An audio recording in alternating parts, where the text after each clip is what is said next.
Comment: Manchester United have an issue with Rasmus Hojlund after his debut. Manchester United have not had a good start to the season.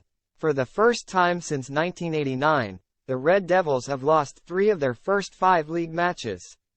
Saturday's defeat to Brighton at Old Trafford was also pockmarked by boos when debutant Rasmus Hojlund was taken off. The Dane was a bright spark despite the 3-1 loss and had a goal ruled out in the first half. But United supporters were not happy when the £72 million summer signing was withdrawn on 64 minutes. There were audible boos as the centre-forward made his way off the pitch. Erik Ten Hag later claimed the jeers were positive, because it showed that Hojlund had made an immediate impact at United.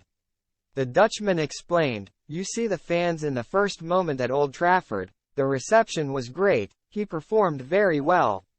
It was good they gave this signal, we'll give him belief.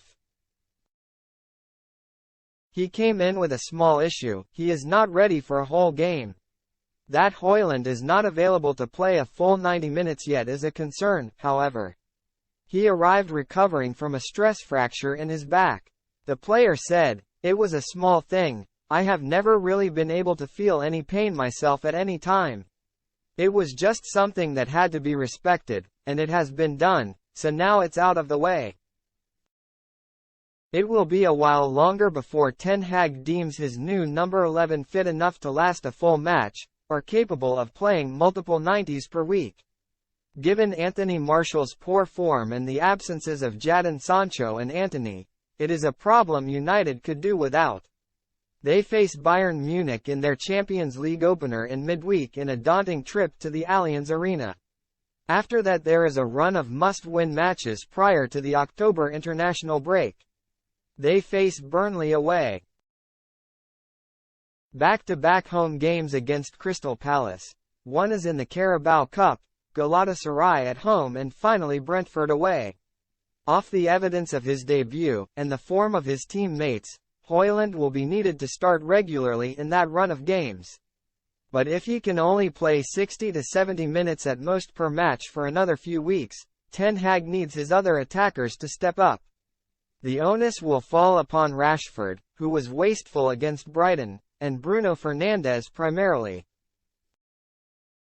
Martial and the returning summer signing Mason Mount must produce too. The senior quartet must ensure the pressure on Hojlund, and also fellow youngsters Alejandro Garnacho and Facundo Pellistri, is not too great. Hojlund's fellow Denmark international Christian Eriksen said post-Brighton, "It was unlucky for Rasmus. His debut here, it was disallowed, but I am sure he'll turn it around and score a lot more goals. He played very well, but there are some details they have to learn. We have to learn about them, but that only comes with the games, so hopefully there's a lot more for a better connection." Ten Hag desperately needs United to develop that connection as fast as possible. But for that, he needs Hojlund at 100%.